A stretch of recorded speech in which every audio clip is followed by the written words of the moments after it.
Meski kini menjadi salah satu badan otonom Nahdlatul Ulama, namun cikal bakal berdirinya GP Ansor diyakini sudah muncul bahkan sebelum NU itu sendiri didirikan. Kisah ini berawal ketika para aktivis yang tergabung di Nahdlatul Wathon, organisasi yang merupakan cikal bakal NU, menginginkan pembentukan sebuah wadah bagi aktivitas kepemudaan.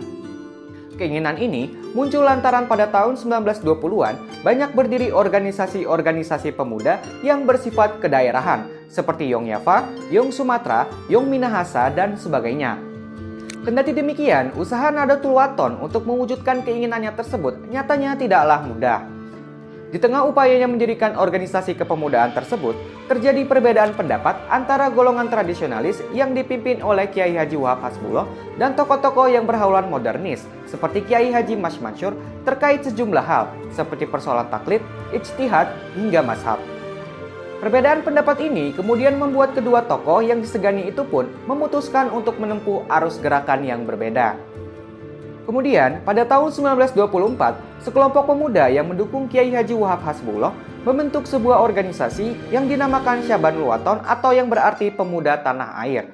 Organisasi itu dipimpin oleh pemuda-pemuda dari sejumlah daerah di Tanah Jawa. Seiring berjalannya waktu, semakin banyak remaja yang tertarik bergabung ke organisasi Syabanul Wathon.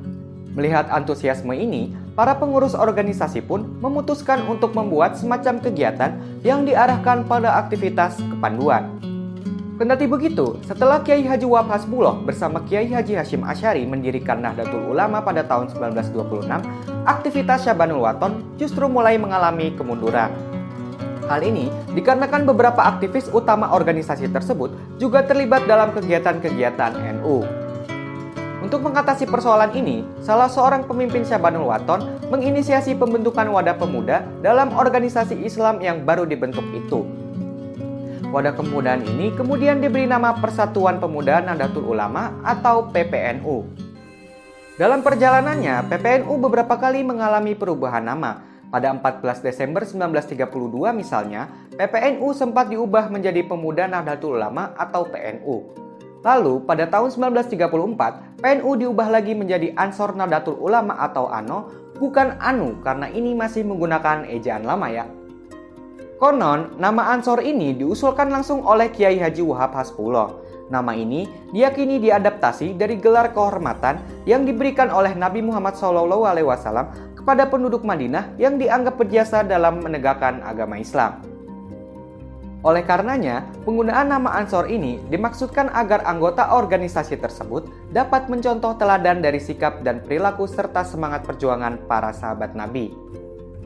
Meski telah diakui menjadi bagian yang tak terpisahkan dari NU, namun secara formal organisatoris, Ansor belumlah tercantum dalam struktur organisasi NU. Hubungan Ansor dengan NU saat itu masih bersifat hubungan pribadi antar tokoh.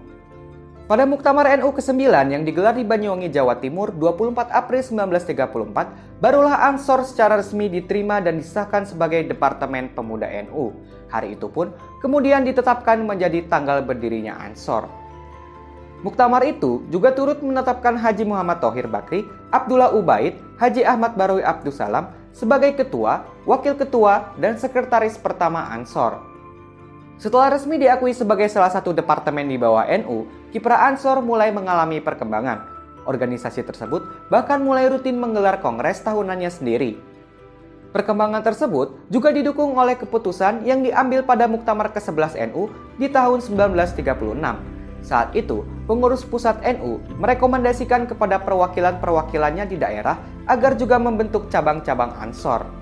Setelah semakin banyak berdiri di berbagai daerah, PB ANO kemudian mengambil inisiatif untuk melaksanakan kongres kedua yang digelar pada tahun 1937 di Malang, Jawa Timur. Salah satu keputusan paling penting di kongres tersebut adalah mendirikan Barisan Ansor Nahdlatul Ulama atau BANU yang kemudian lebih dikenal sebagai Bansar. Namun sayangnya, saat memasuki masa-masa perkembangan inilah, sepak terjang Ansor terpaksa harus berhenti setelah Jepang berkuasa di Indonesia pada tahun 1942. Pasalnya, pada saat itu, Jepang memberangus hampir semua organisasi kepemudaan di Indonesia, tak terkecuali Ansor. Kendati dibubarkan, para anggota organisasi tersebut yang didominasi oleh para santri-santri muda tidaklah berdiam diri menyaksikan negerinya kembali tertindas di bawah belenggu penjajahan. Para santri-santri ini kerap terlibat dalam berbagai upaya memperebutkan hingga mempertahankan kemerdekaan, termasuk dalam pertempuran besar 10 November melawan sekutu di Surabaya. Keterlibatan para santri dalam pertempuran bersejarah itu salah satunya dipantik oleh resolusi jihad yang dikeluarkan oleh PBNU di bawah naungan Kiai Haji Hashim Asy'ari. Kemudian, upaya untuk membentuk kembali organisasi Ansor barulah dibicarakan kembali setelah Belanda mengakui kemerdekaan Indonesia dan merestui pembentukan Republik Indonesia Serikat atau RIS. Wacana ini berawal dari niat salah satu tokoh Ansor Surabaya, Muhammad Husaini Tiwai, yang mengadakan reuni akbar mantan anggota organisasi tersebut. Reuni yang diselenggarakan di kantor PB Anno Jalan Bubutan 6 Surabaya itu pun turut dihadiri oleh Menteri Agama RIS saat itu, Kiai Haji Wahid Hasyim, yang juga merupakan putra dari pendiri NU, Kiai Haji Hashim Asy'ari. Di acara reuni itu, Kiai Haji Wahid Hasyim mengemukakan dua alasan pentingnya membangun kembali organisasi Ansor, yakni untuk membentengi perjuangan umat Islam di Indonesia serta mempersiapkan diri sebagai kader-kader penerus NU. Dari pengarahan Kiai Haji Wahid Hasyim itulah kemudian lahir kesepakatan untuk membangun kembali organisasi Ansor dengan nama baru, yakni Gerakan Pemuda Ansor atau disingkat GP Ansor. Selain itu, status Ansor yang sebelumnya merupakan salah satu departemen dalam organisasi NU kini diubah menjadi badan otonom. Hal ini kemudian memungkinkan GP Ansor untuk menyusun dan mengatur anggaran dasar rumah tangganya sendiri.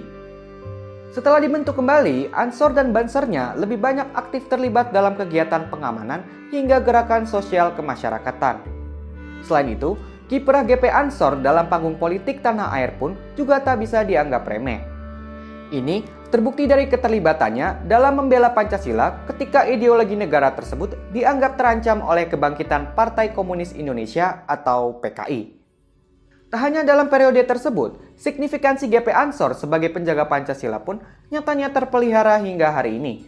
Hal tersebut terlihat dari sikap organisasi yang kerap paling depan ketika menghadapi pihak-pihak yang dianggap membahayakan kebinekaan dan nilai-nilai Pancasila. Bukan sekedar di level organisasi, sikap toleransi dan menghargai perbedaan yang dianut oleh GP Ansor faktanya juga dijunjung tinggi oleh tiap-tiap anggotanya. Salah satu cerita paling legendaris mengenai sikap kesatria pembela toleransi tersebut ditunjukkan oleh Rianto, seorang anggota Banser cabang Mojokerto di Jawa Timur. Dikisahkan, Rianto yang saat itu mendapat tugas menjaga gereja Ebenezer tewas karena memeluk bom demi melindungi jemaat dari serangan teror malam Natal tahun 2000 silam. Berkat pengorbanannya tersebut, tak heran jika kemudian Rianto dianggap sebagai salah satu simbol toleransi antar umat beragama di tubuh NU, khususnya GP Ansor. Saking legendarisnya, kisah Rianto ini bahkan sempat diadaptasi dalam sebuah film berjudul Tanda Tanya karya sutradara kawakan Hanung Bramantyo.